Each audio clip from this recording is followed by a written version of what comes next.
Welcome to the Recovery 2.0 online conference. I'm your host, Tommy Rosen, and I'm so pleased to be speaking today with Rolf Gates.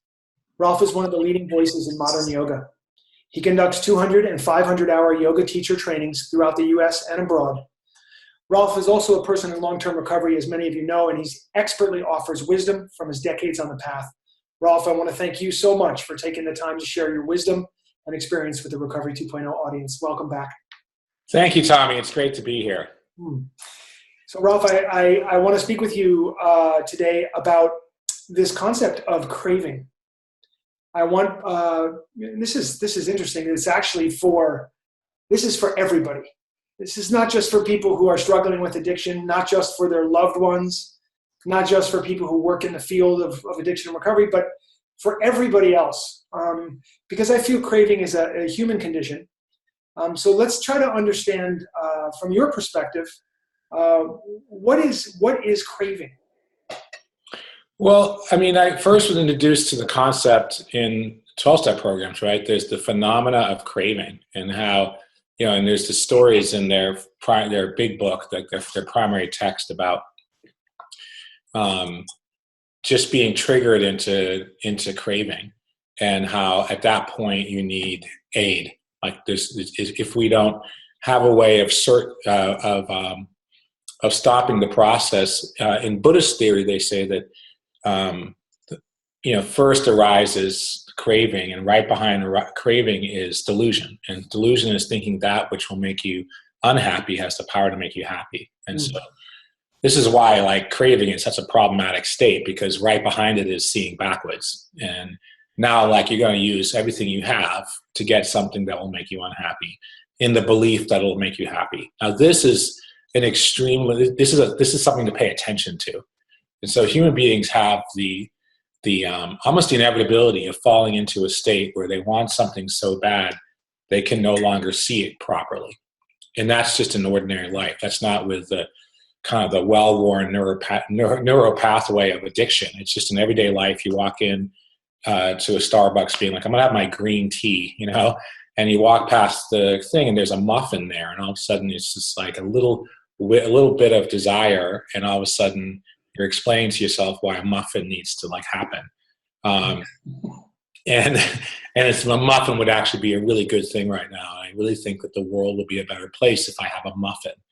And so that's an ordinary condition for people. And that's why the Buddha didn't offer what he was offering for addicts. He was offering it for the ordinary human condition, that if we get into, there's greed and there's hatred. If we get into wanting or not wanting, and if we hang out there for even 2 or 3 seconds, you'll start to justify attacking something you don't like, or getting something, if something's pleasant, you justify, having more of it. And if something is unpleasant, you justify attacking it.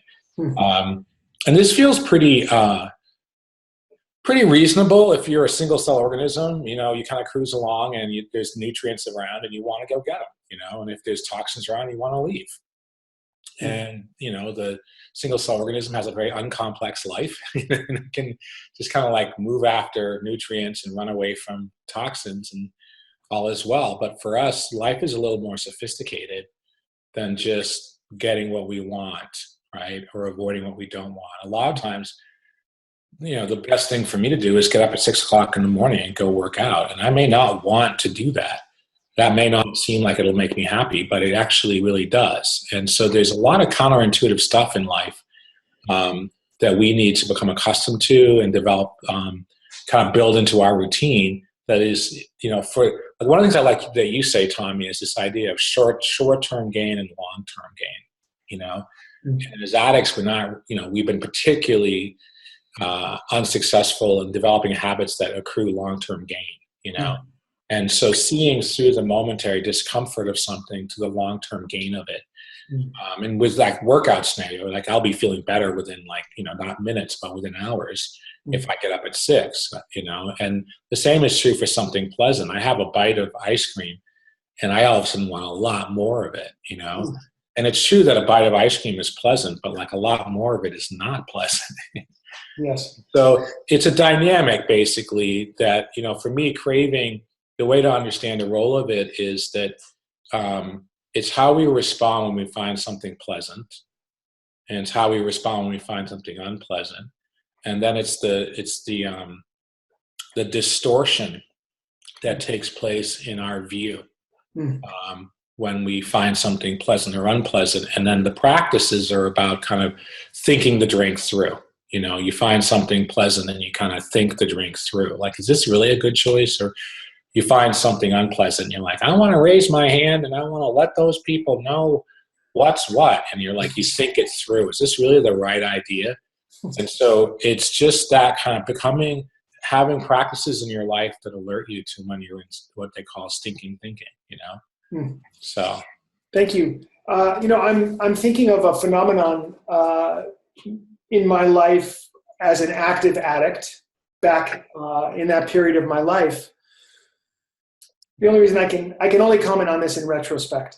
So in retrospect, what I noticed was I never did anything unless I was trying to recreate pleasure that I had already experienced or avoid pain that I had already experienced. And so what the takeaway for that, for me now, is I actually never had any spontaneity in my life. My life was devoid of that because I couldn't allow a spontaneous moment. Does that make sense? Yeah, I think Nikki Myers, who you have on the show a lot, talks about the relationship between addiction and control, right? And trying to control the outcome. And the only outcome that you can want is one you've had. Like if you're in that mind state, the only outcome that you would want is something you've already experienced. You know, control is not interested in the new. You know. Yes, and it seems that when craving comes in, craving is based entirely on an experience from the past. Would you agree? Yeah, absolutely. I think I think what's cool is we have all this research about how the brain works, and it kind of like we practice a behavior and then that becomes, you know, in Buddhism, they call it the near cause. So like the near cause of mindfulness is mindfulness. You bring mindfulness into a situation, you're more likely to do it the next time, right? You know, you use drugs and alcohol to kind of deal with your anxiety, you're more likely to do it the next time. And so you know, that you create a potential. Like for me, it was like I would use drugs and alcohol to deal with the anxiety of going to the 8th grade dance, you know. And so now that's like twice a year. Like twice a year, I would like talk to my friends, and we were kind of like, okay, we're going to use before we go to the dance, and then it was like, okay, we're going to use before we go to the movies. Okay, now we're going to use before we do that. Before you know it, I'm like using. You know, by the time I was, you know, in high school, I was using before I did anything. You know, and so that pathway just starts to gain some steam. The good news is that the opposite has the same effect. So like wisdom and wise action has a term in yoga called prajna, which is like a snowball rolling downhill. Like you can put into action, you know, a dynamic of wisdom. And this is what 12-step programs are so good about, is you can show up with like a snowball of wisdom out the size of a pea and gather a bunch of wisdom just on day one. And that attracts more wisdom, right? And, you know, using attracts more using. And so you're always on the path to somewhere. And a lot of what we're talking about is like learning what path you're on, you know, and how to create some momentum in the right direction. In so doing, can you create a situation where you no longer have to deal with the phenomenon of craving? What I mean is, craving tends to resolve itself one way or another. You either are going to give in to the craving and take the action that the craving is asking you to take, or that craving is going to go away through some other means. Well, I think, you know, as long as we find things pleasant and unpleasant, there will be craving, you know. But what we can do is put into place kind of habitual responses to finding things pleasant and unpleasant. and practice them like you'd practice a tennis swing. It's like when I find, for me, it's like, I've never kind of proclaimed myself a food addict, but I find when I observe myself with food, the moment I find something pleasant, I want more of it. And so I have like a whole kind of system for, eating. Like I take a bite and then I put my spoon down, because if I just kind of go habitually into the wanting more, I won't really be nourishing myself. I'll just be kind of in this pattern of craving, right? I won't even be tasting what I'm eating really. And so I have my game for when I find food pleasant, I also have my game for information. Like, so some of you guys will be listening to, different speakers, and you'll be responding. You're like, oh, I like this guy. I find this guy pleasant, and it'll be easy to listen and kind of learn and be excited. And then there'll be other people that you find unpleasant. And what I find is that when I find, something I'm hearing unpleasant, I kind of contract and go into this attack mode, like, oh, that's crap. What this person's saying is crap. I don't need to learn anything about this. And I shut down the possibility of learning anything new. And so I have, just like with food, I have a put down the spoon game. If I'm having an aversion to, just say I was watching these shows and I had an aversion to a speaker, I have a whole like relax and breathe game and kind of empty my cup. I recenter. I cannot, they say about a single cell organism, it can defend itself or it can receive nutrients, but it can't do both at the same time. So when I find something unpleasant, I go into defense mode. And so I'm not open to learning anymore. I'm not open to seeing the possibilities anymore. And as a recovering person, seeing the possibilities has been an enormously important practice, seeing what's available to me, seeing the opportunities in my environment. And so I have a food practice, and I have like an aversion practice where there's an image I have of a platform, and you're standing on a platform. And that platform can be wisdom or it can be delusion. And you don't want to step from delusion. You only want to step from wisdom. And so the moment and for me, at this point, delusion will accompany a contracted state of wanting more, or a contracted state of like, I don't like this. And so if I'm in one of those two states, I'm not in wisdom. And so what I have these days is a kind of a basic self-care discipline of, I don't want to step from anything but wisdom. I want to know, like, is there wisdom in my consciousness right now? Is there wisdom in this mind state? If there's delusion, I don't want to act from it. I want to get back to wisdom. And so that would be, to me, it's like craving's neither here nor there. I think I'll always find something pleasant or unpleasant. Like, that's probably going to be going on. I'm in the old folks' home, and I'm like, I like that lady, she's nice. I don't like that lady, she's not nice. On Tuesdays, we have that terrible casserole. I don't like that casserole. I'll probably always be liking things and not liking things, wanting things and not wanting things. It's not really about avoiding that. It's about skillfully meeting it. Thank you so much. I'm guessing that the clarity with which you speak right now is not necessarily the clarity you had about 27 or 28 years ago when you first got sober. Yeah. What was your... I wouldn't say. Yeah, you probably wouldn't want me on the show when I was 3 months sober. The call wasn't coming at that time. What was your first game for dealing with a craving, which is very threatening, perhaps life-threatening at that point? What was your first game for dealing with that? I would say it was, first of all, I went to a lot of meetings. I was aware that my mind was not in a good state. I wasn't in wisdom kind of ever. But the closest I came to wisdom in the first couple of years of sobriety was gratitude.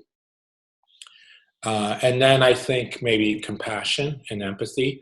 And so I'd go to meetings and I'd have like empathy and compassion and joy for the people who were there. I'd have joy for their victories. I'd have compassion for their suffering. And those are like skillful mind states. That's wisdom. And so I could access wisdom, temporary, but very powerful and transformative experiences of kind of wise view, where I'm like wanting the best for someone, or I'm grateful for the meeting being there, and I'm grateful for my sobriety. And so I'd have like this hour and a half reprieve from kind of a tortured state of mind. And what would happen in a meeting is I'd be given kind of the instruction to go out there and do my best. And out of gratitude for the community I was a part of and gratitude for my sobriety, which is a skillful mind state, I go out and do my best. And usually after about 12, 18 hours of that, I was crazy again. And it was time for me to go to another meeting, But I kind of like leapfrogged through the first, say, 5 years of my sobriety by entering these skillful mind states in meetings and feeling like the fullness. When you're in an unskillful mind state, life is hard. You're upset, or you're in you're in craving, and people are wrong, and life is wrong, and things are wrong, and like, why is this happening? And then you're in gratitude, and you're like, she's wonderful. I'm so happy she's got her 3-month chip. It's a very different mind state, And so I associate meetings with these kind of like positive mind states, and being around other people who were like, yeah, I'm in a positive mind state too. And for that hour or two, we were kind of at a high frequency. And then I would just attempt to be, I got that it was a privilege to have that opportunity to be in that state. It was a privilege to have sobriety and to try to be grateful for that privilege, but I could last about a day, And at some point in that first 5 years, I started hitting my yoga mat, and I started feeling like, oh, wait, I'm kind of feeling the same thing in a yoga class. I was going to Kripalu, and for 5 days, I'd be at this, it's a yoga center in the Berkshires in Western Mass, so out in the forest with the lake, and it's a big place and a lot of kind of nice people and good teachers. And I'm like, I'm having that same feeling of like, I have compassion, I have gratitude, and I have appreciation. And I can have that kind of, I can stand on that mind state by being in yoga. And so now I had these two places to go. And if you think about what we're talking about, it's like sobriety is a learning process. And learning happens best when you're in the right context. I mean, yeah, you can learn in prison, people do that, and they recover, and they decide on a new path, and that may be the best context for certain life, but I would say that it's not one that many would choose, right? It's like what you see when people are achieving excellence, they have an ability to learn, to know where they can achieve it. Like, who are the people that I need to be around? Who are the teachers I need to be around? What are the learnings that I need to be around? How do I put myself? There's this phrase that I'm using in my trainings now. It's like placing myself in the context where I can learn to be the person my heart wants me to be, right? Mm-hmm. Placing myself in the context where I can learn to be the person my heart wants me to be. And so in that first context, in the 12-step program, my heart woke up, and I started listening to my heart, And so like this was guiding me. So I'd leave the meetings and be at work and be a nut job. But my heart was still, like they say, the mind screams and the heart whispers. And the whisper of the heart was still there. And the whisper of the heart got me back to another meeting. And, a meeting was where I could start to grow into that person my heart wanted me to be. And I knew this to be true. I wasn't like, it wasn't, happenstance. I was aware of what was happening. And when I went into yoga, the same thing was also true. I was like, wow, that person my heart wants me to be is being nourished in this context. And so in that first 5 years, those are the two contexts that really worked for me.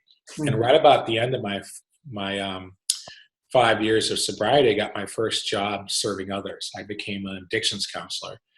And the space of helping other people get what I want in life became that third context. It was a much harder context than Yogaville and like AAville, like Workville was like harder.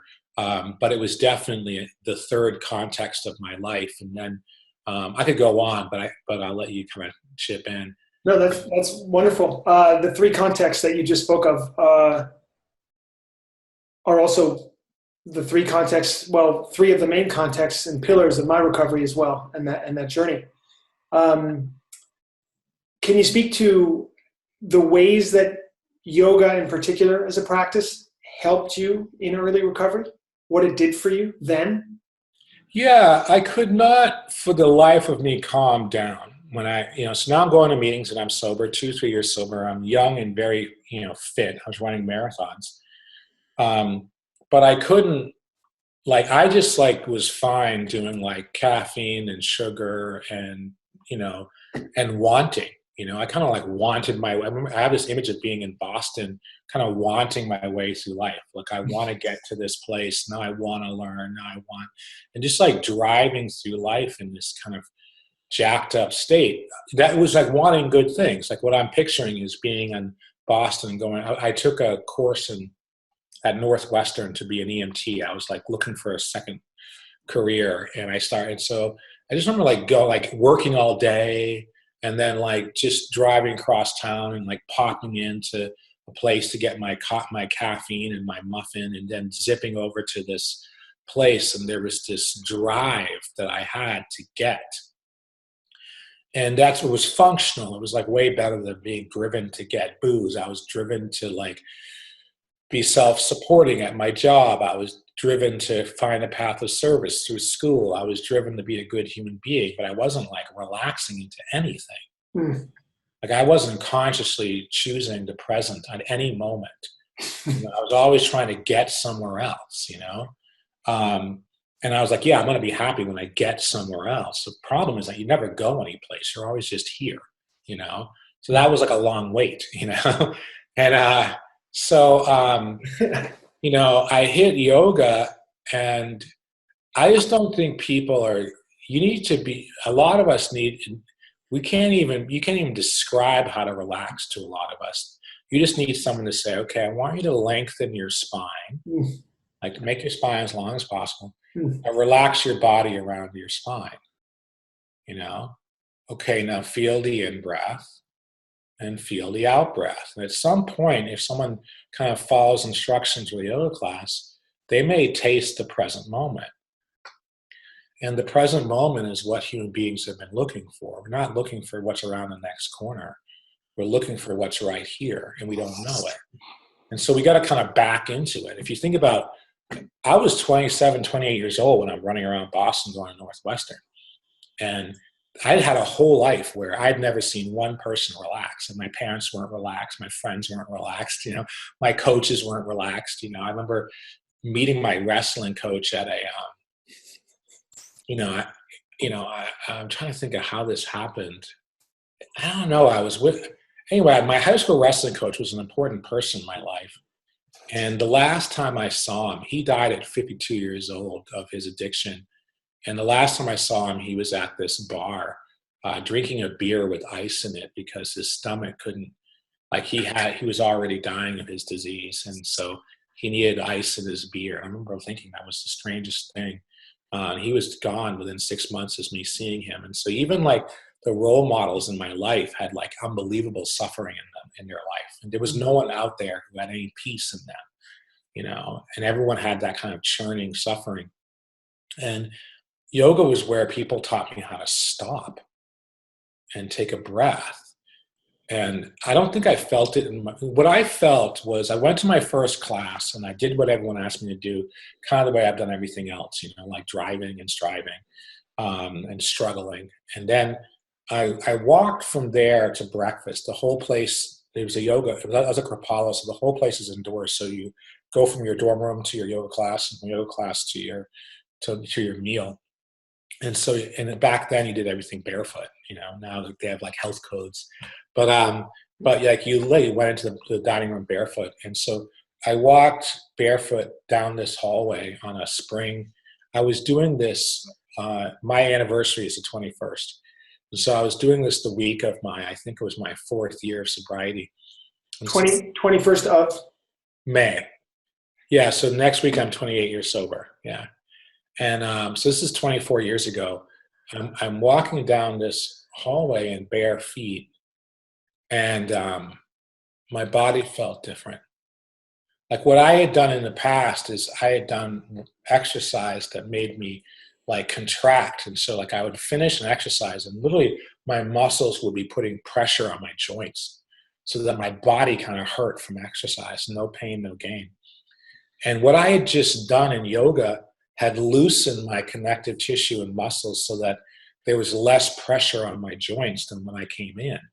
And I could feel that there was like less pressure on my spine and shoulders and hips and knees and ankles. And that felt really good. And I'd never found anything that kind of created that sense of ease in my body. And that was now at that point, that's not mental and emotional release, but I felt physical release for the first time that's what booze gave me was like physical release. Like I can remember, at the height of my drinking, I'd get drunk at night and I'd feel bad in the morning. And then I'd have to rally so that I could get strong enough that I could drink again, and after like 2 or 3 beers, my body loosened up, and I would later on get very drunk, but like I could just remember kind of greasing the wheels with a couple of beers and feeling kind of loose for the first time all day. That's what booze gave me. And I'm walking down the hallway and I'm feeling that same looseness, but with this beautiful kind of pure energy. It wasn't like, kind of a numb happiness. It was like this awake, I come to find out it's called sattva. This very high frequency was like literally in my bones, and I'm walking to breakfast, after day 1 of yoga, kind of aware of my bones and the frequency in my bones. This is like better than what I've done in the past. And what I'd learned from meetings is when you find something that works, you work it. So that was all I needed. I walked back. I did yoga every day pretty much for the next 20 years. I still do yoga, some version of a yoga practice every day, because there's a way that we respond to stress by contracting. And we respond, if we like something, we contract to go get it. If we don't like something, we contract to avoid it. But there's this kind of habitual contracting that we do that creates a lot of stress on our mental, physical, emotional systems. And what yoga is doing is kind of the opposite. It creates all this space, right, and all this ease in our systems, And so to have something as an addict that will relieve that contraction, relieve that stress, and replace it with kind of like the space to breathe, that's a winner. Yeah. Well, thank you so much, Rolf. I want to broach a topic that is one of the most, fearful things for people to even think about, and that's meditation. And and I mean that, I'm not joking. If people really take a moment, people who are watching this who don't have a meditation practice, among that group of people who have at some point in their life had the thought, I could really benefit from meditating. If you really think about what has kept you from that on some level, fear might have played a role in keeping you off that mat. So if you could speak a little bit about what the practice of meditation, how your yoga practice led into meditation, I'm talking about sitting practice, and what you got from that on the topic of moving beyond craving, beyond constriction, creating more space. Well, what happened is, so now you're at the 5-year mark, and I've got like the context of my 12-step meetings, and I'm having that gratitude and appreciation and compassion. And then I'm in this kind of sacred movement of yoga, and I'm having that physical release. And that got me a long way in terms of, I had a lot of gratitude, and I had what yoga teaches someone with trauma, and that's what I had. That's what I think all addicts have some kind of trauma that they're working through. What yoga gave me was the ability to self-soothe, so that when I had like traumatic reactions to my boss or to life, I could kind of talk myself off the ledge and feel safe again and feel ready to go do my day again. So I had these 2 tools that were like ideal for getting stuff done, but they were not ideal for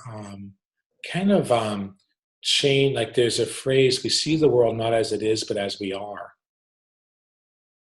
And I couldn't get outside of that context, right? We see the world as it is, not as it is, but as we are. So if I was in a place of judgment, I couldn't like work with that. I just was, I was on this self-reinforcing like judgment loop. If I was in a place of feeling less than, it was very hard to work with. So what yoga could do is I could kind of replace judgment with like gratitude, or I could, I could be in judgment, or I could be in fear, I could be in craving, and I could do yoga and relax. But I hadn't addressed why, like, what is this state called judgment? What is this state called craving? What is this state called comparing? Like, what are these unskillful mind states, and how do I, what happens when they show up again? And so it's like, because if you don't address the cause, you're going to be seeing that pattern again.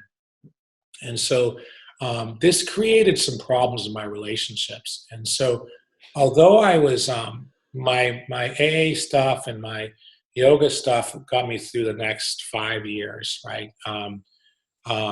And I was able to have a career and I was able to have success, kind of like still a little bit like I was just powering through it. And if there was a problem, I'd go to AA and get grateful. And if there was a problem, I'd go to my yoga mat and get peaceful. But I wasn't really changing my spots a whole heck of a lot. And what happened is when I was 13 years sober, my daughter was born. And I knew that I needed another context. I had my AA context, I had my yoga context. But the problem with being a parent is there's nowhere to go. Like, first of all, right off the bat, you can't like for instance, dinner time is the hardest time for families. So like going to my evening meeting was out, and if I wasn't like at dinner time, I was teaching.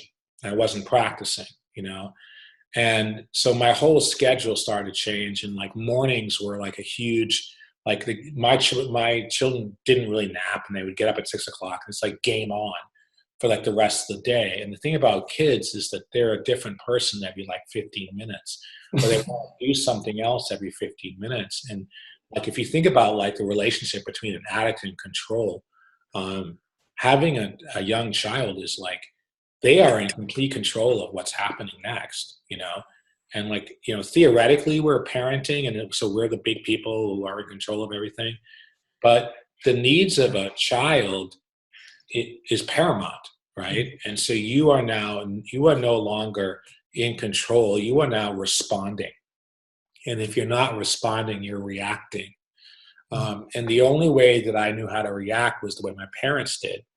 And I didn't want to bring my parents into my household, so I knew there was like this intuitive sense. All of the AA and all of the yoga had brought me to the intuitive sense of I need to find a new way of relating to what is happening right now. And I had some like, messengers, like Eckhart Tolle kind of showed up in my life. And like, I really got, like, I was like listening to his like live stuff, and I really got like, oh, I need stillness and stuff. But it wasn't until and then a friend showed up, and so I'm like listening to Eckhart Tolle thinking I need stillness. And a friend of mine showed up and had gone to Sharon Salzberg's, meta meditation retreat and Barry, Mass. And so I was still living in Massachusetts. He was in town. He's like, hey, I just went on this retreat. And I asked him about it. He's like, yeah, you just spend all this time in bliss. He sold it very well. It's not exactly what happens, but he was just like, yeah, you spend all this time in bliss. I'm like, yeah, I need bliss right now. I've got like a 3-month-old baby, and I'm not like, who's up at 6 o'clock in the morning, and I'm watching like Elmo and drinking coffee at 6 o'clock in the morning. I could use some bliss. So I started going on meditation retreats. And what I want to tell people is nowadays there's like some concern, like, people are like kind of selling mindfulness, and then people with trauma are going to mindfulness meditation, and stored memories are arising, and they're having stuff, and people are worried that maybe meditation isn't a good idea for someone with trauma. I would say the opposite is true, like loudly, like as someone who was that person. What I discovered in meditation was the ability to kind of, we'll get into what I discovered, but basically it's a checklist of things someone who has trauma needs to develop. In particular, I think trauma and addiction arrests brain growth, and meditation accelerates it. And Mhm. so over the last 15 years, I'm like, I'm getting smarter, and wiser, just literally measurably thickening my left side prefrontal cortex. And there's like studies about how we become better at holding our attention somewhere and better at emotionally integrating the ups and downs of life. These are things addicts and trauma survivors definitely need. The key here is that I had the years in AA and the years in yoga. So when things came up on my cushion, I could handle them. Mhm. And so, I really want to say that, like, you want to get your sea legs basically before you do hard meditation practice. But the person who can definitely take care of a trauma survivor and an addict is the addict and the trauma survivor. We don't need anyone to hold our hand, but we may need to be patient. You know, Mhm. it's like if you think about it, I was 13 years sober when I started doing this.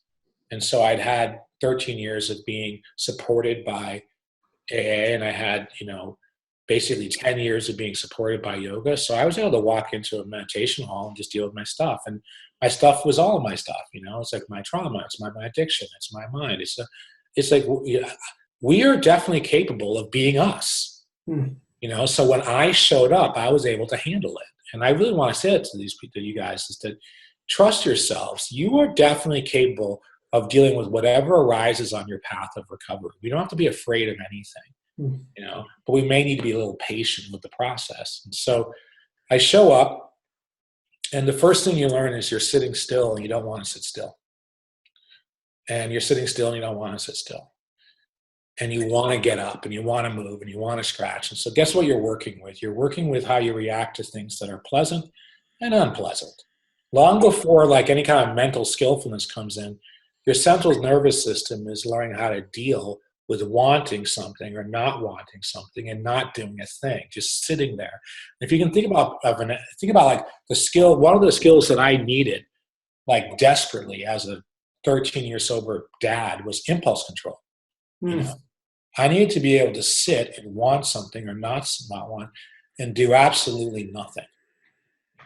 And there's this kind of noble silence that you kind of step into where you practice doing nothing, right? But also saying nothing. Like what happens if I just don't say anything for the next hour? What will I learn on the far side of that? If I don't throw my oar in, if I don't react and try to control the situation, but if I maintain noble silence, I was given the gift of silence, and I Mhm. was given the gift of stillness. And so those are the first two things that happen. It's like Mhm. I can have a desire to like control this or control that, either through my body or through my speech, and I could just not do anything. Yes. Something can be really intense. I could really want to open my mouth and put my foot in it, and I don't have to. Or I Mhm. could really want to like get involved in a situation and I don't have to. Mhm. So that would be like, the first set of skills, which I think if those are the only skills that we ever learned in meditation, that would be plenty. Pretty good. Yeah.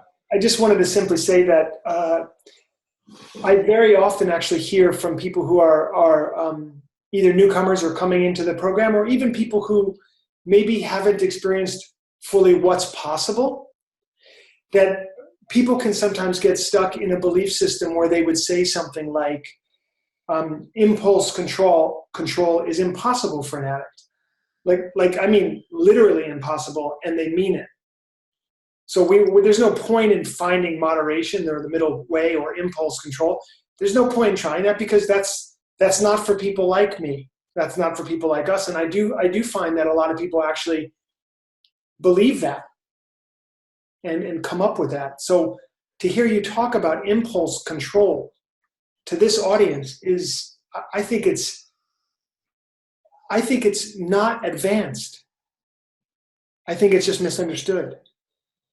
Like advanced, there's more advanced practices. But if you don't know what to shoot for, you maybe just never try anyway. You just never give it a shot. Because why should someone like me even worry about impulse control? I've been educated that that's not possible for me. Or I believe that's not possible. Does it make sense? Yeah. But I mean, your recovery is going to make you invested in stuff. Like if you're staying sober, it's because you're doing good works in the world and you're invested in that and you're developing meaningful friendships and partnerships and you may find yourself, in positions of authority over others, that's very likely, highly probable that you will gain power in the world over time because you're gaining in wisdom. Any kind of recovery process is a wisdom, is a wisdom journey. And so you're becoming increasingly efficient in life and wise in life. And it's a heart journey. You're becoming someone who can love well. And someone in that position is going to want to respond skillfully in their interpersonal relationships. They're going to want to respond skillfully. When they have responsibilities, they want to conduct those responsibilities wisely, and so you have skin in the game.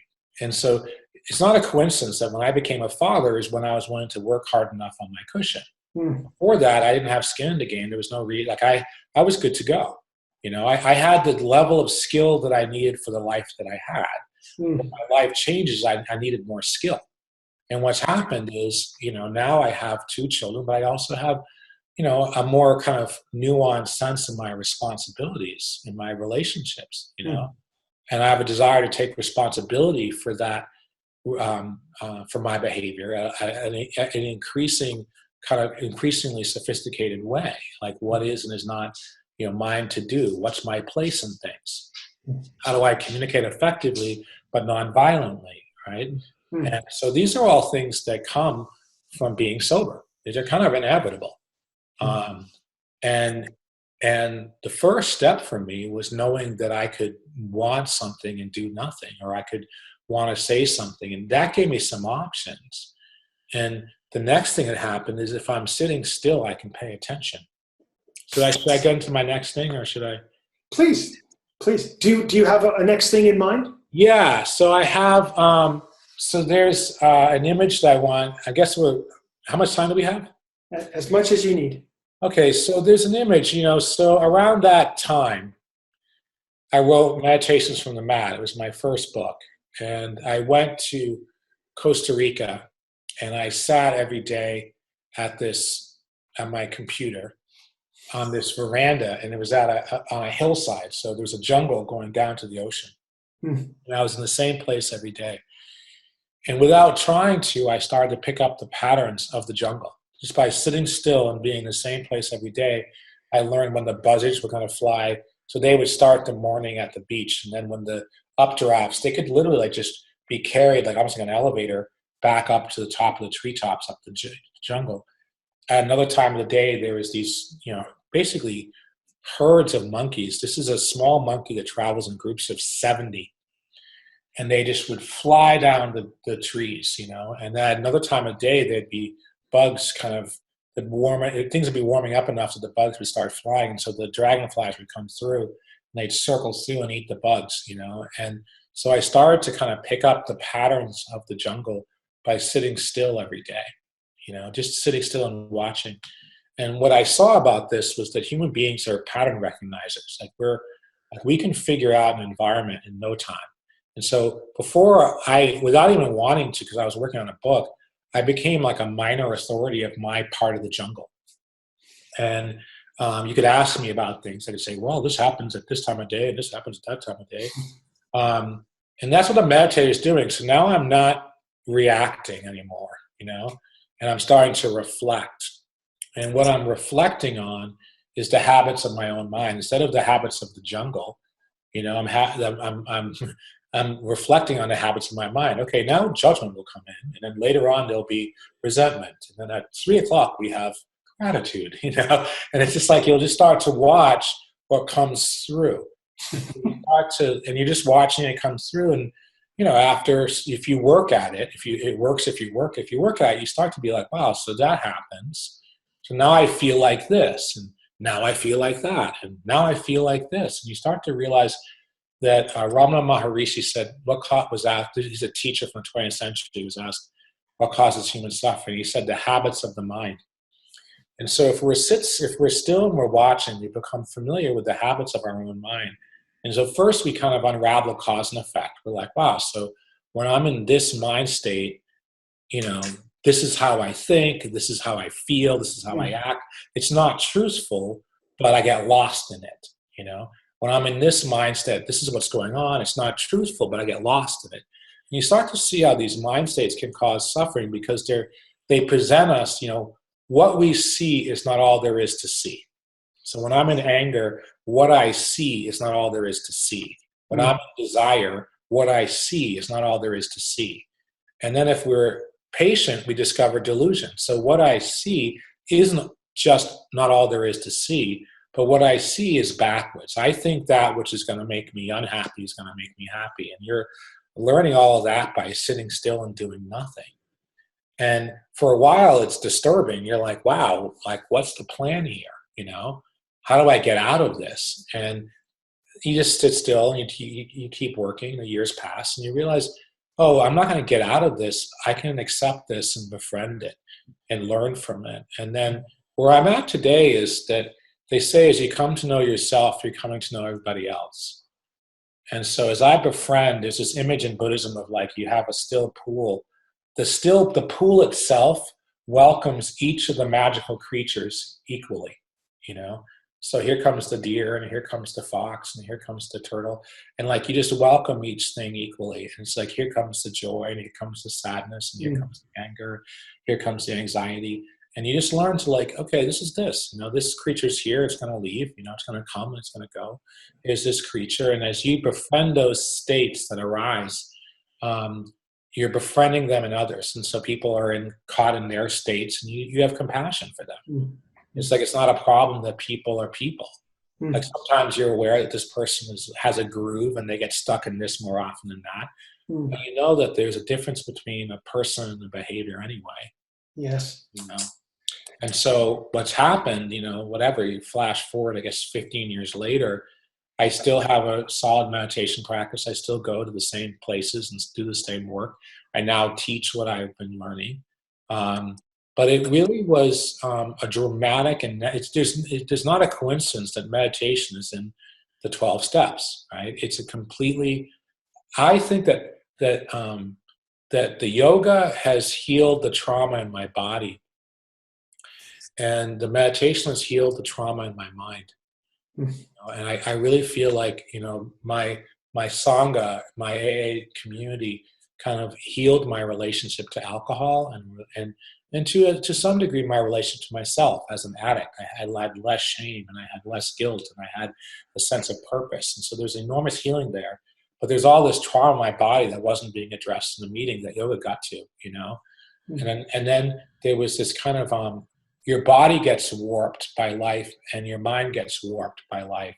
And yoga kind of like released that warping effect. And then meditation did the same thing for my mind. And I just can feel like right now, I'm my mind, I'm like a channel these days. And so like I'm watching things that I've taught, that would take me 6 months to teach. What's coming through for me are I'm calling them slides. They're just images that explain like a 3-month teaching. And I'm starting to get these slides that come in. I've got about 10 of them that kind of explain everything I've learned in the last 50 years. And they're just like these visual images that explain like 10 years of learning. And that to me is like meditation on the mind. Your mind starts to become, you develop abilities that you can't imagine, as your mind heals. It's so inspiring. Well, Rolf, I'm thinking now of the elegance of what I call or would refer to as grace in your life.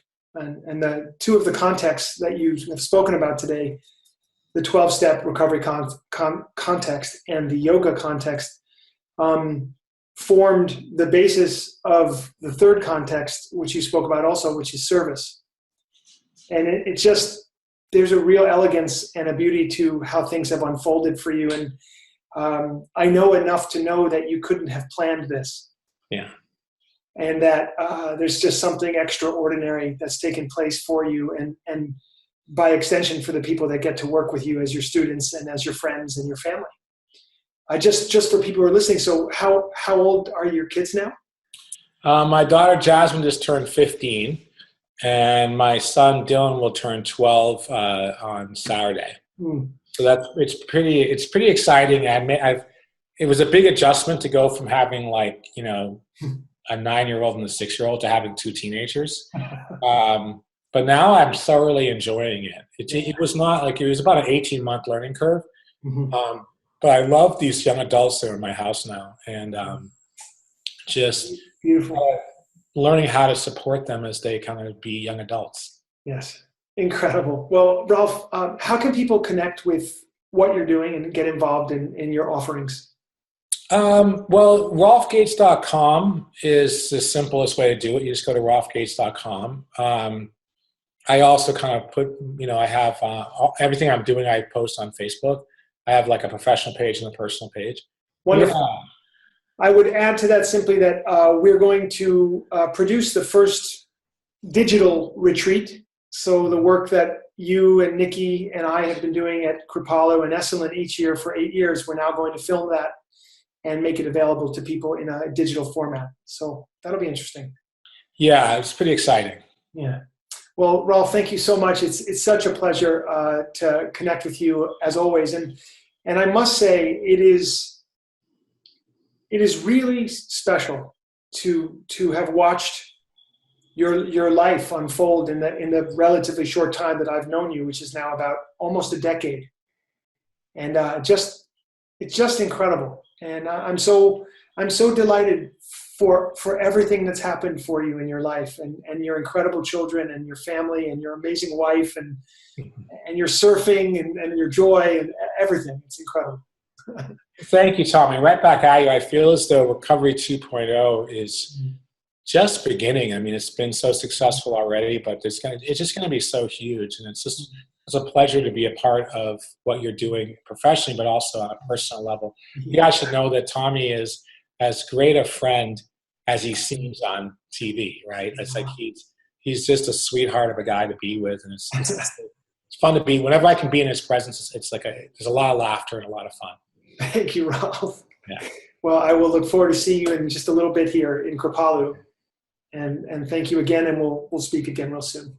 All right, take care. Bye-bye.